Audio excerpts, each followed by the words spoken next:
대체 공감력 없는 정치인들이 왜 이리 많을까요? 우리가 원하는 정치를 해달라고 뽑았는데 정반대의 모습을 보일 때가 너무 많습니다. 안녕하세요. 공감하는 방법을 꼭꼭 집어 알려주는 공감 스페셜리스트 박현주입니다. 오늘이 저의 유튜브 개설 첫날입니다. 와, 여러분 축하해 주시기 바랍니다. 제가 뒤늦게 유튜브를 찍게 된 데는 이유가 있는데요. 평소 신문이나 방송에서 뉴스를 보면서 가슴이 답답한 걸 못 느끼셨나요? 대체 공감력 없는 정치인들이 왜 이리 많을까요?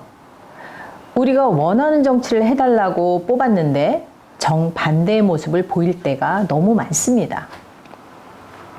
우리가 원하는 것이 무엇인지 그 생각과 마음을 읽어내지 못한다는 건 바로 공감력이 부족하다는 것을 증명해 주는 것입니다. 그럼에도 많은 정치인들은 자신의 이익을 위해 하는 일인데도 국민의 뜻에 따른다고 공공연히 말을 하곤 합니다. 우린 그걸 원한 바가 없었는데 말이죠. 그뿐이 아닙니다. 정치인들은 국민을 늘 공감하고 있다고 말하고 또 공감해야 한다고 말합니다. 그런데요, 왜 우리는 공감받고 있다는 느낌을 전혀 받지 못하는 것일까요? 여기에 커다란 갭이 있는 것 같습니다. 정치인들이 공감을 제대로 하지 못하는 것은 입으로만 공감을 하기 때문입니다.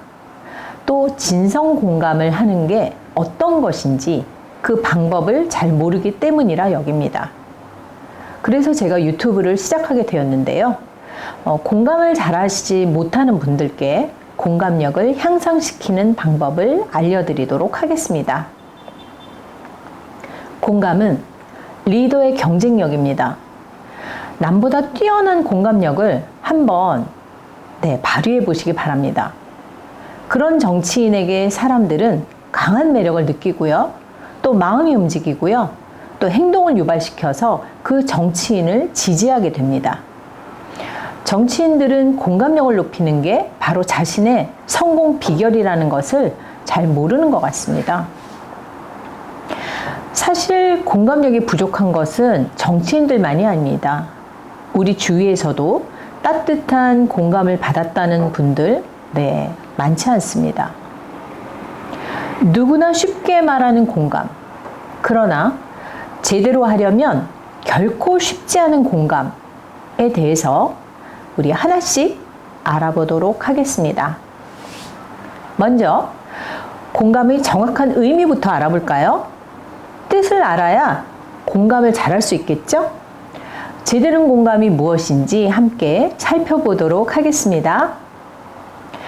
공감은 인지적 공감과 정서적 공감, 그리고 행동적 공감, 이 세 가지가 포함되어 있습니다.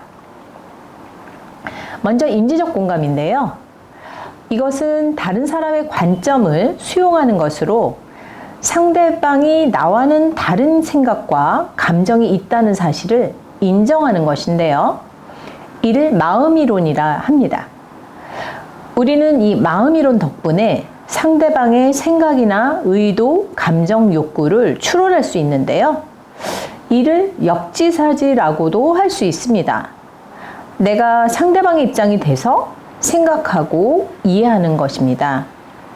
평소 우리가 역지사지만 해보더라도 상대를 공감을 할 수 있을 것 같습니다.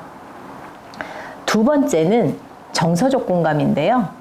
예를 들어 기쁨, 슬픔, 놀라움, 두려움 같은 다른 사람의 감정을 공유해서 내가 그 감정을 같이 느끼는 것입니다. 이 정서적 공감은 감정적 공감이라고도 하는데요. 상대방과 내가 무언가 공통점이 있다면 정서적 공감을 더 잘 느낄 수 있습니다. 마지막으로 행동적 공감이 있는데요. 앞서 말씀드린 인지적 공감과 정서적 공감을 통해서 상대방을 잘 이해하게 되면 우리는 자연스레 행동적 공감으로 이어지게 됩니다.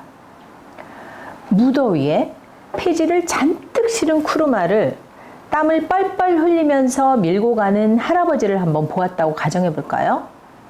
와, 많이 힘드시겠다 하는 그런 마음이 드시나요? 이렇게 힘겹거나 고통스러운 처지에 있는 사람에게 관심을 갖고 돕는 행동이 바로 행동적 공감입니다.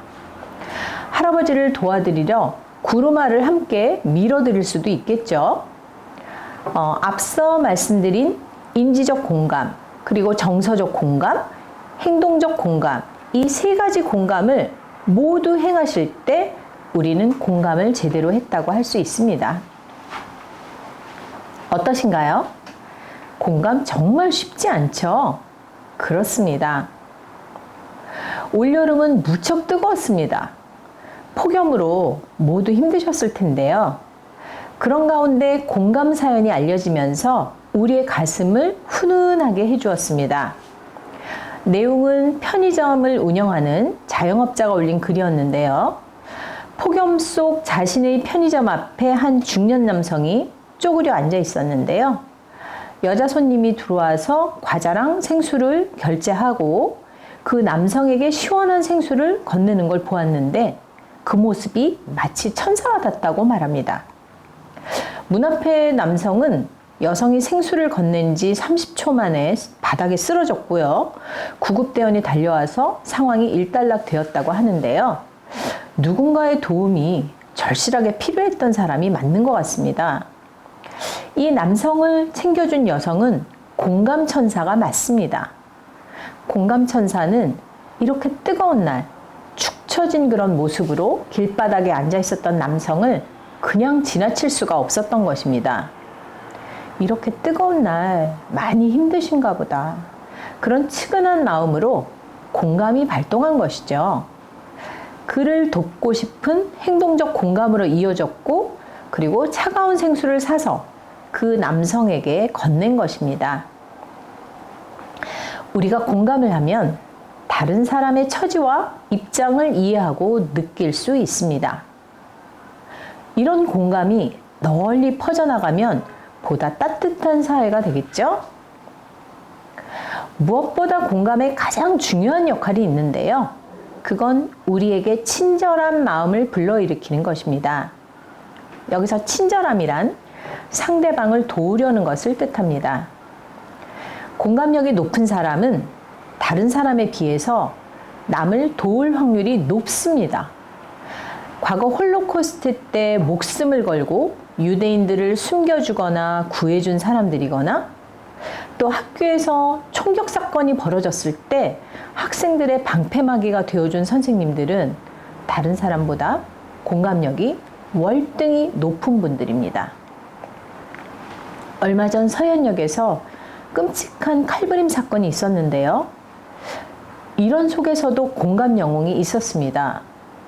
대부분의 사람들이 겁에 질려서 도망가고 있었는데요. 칼을 맞고 쓰러진 여성에게 달려가서 지혈을 해준 아주 용감한 학생이 있었습니다. 사실 그 학생도 무서웠을 겁니다. 하지만 그 여성의 절박한 상황을 공감하고, 이 여자를 살려내려면 내가 도와야겠다, 그런 생각에 용기 있는 행동을 보인 것입니다. 이것이 바로 공감력입니다. 자, 이제 공감을 제대로 하는 방법을 이해하셨나요? 그렇다면 오늘 누군가에게 공감을 꼭 한번 실천해 보시기 바랍니다. 공감을 받는 사람은 물론 행복하지만 공감을 해주는 여러분들도 행복함을 느끼실 것입니다. 감사합니다.